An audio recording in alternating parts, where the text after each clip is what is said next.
এই জন্য আল্লাহ সৃষ্টির সর্দার মুহাম্মদুর রাসূলুল্লাহ সাল্লাল্লাহু আলাইহি ওয়াসাল্লামকে আদর্শ হিসাবে পাঠিয়েছেন। এই জন্যই আমি বলি, যুবকদেরকে বেশি বলি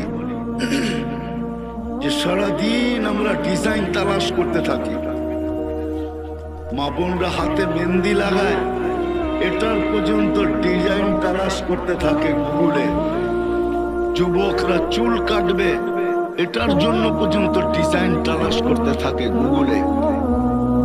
সারাদিন আমরা ডিজাইন তালাশ করতে থাকি, কিন্তু আফসোস আজ পর্যন্ত আমরা যাকে সবচেয়ে বড় আদর্শ বানায় আল্লাহ পাঠাইলেন, সৃষ্টির সর্দার মুহাম্মদুর রাসূলুল্লাহ সাল্লাল্লাহু আলাইহি ওয়াসাল্লাম, যিনার অস্তিত্ব না হইলে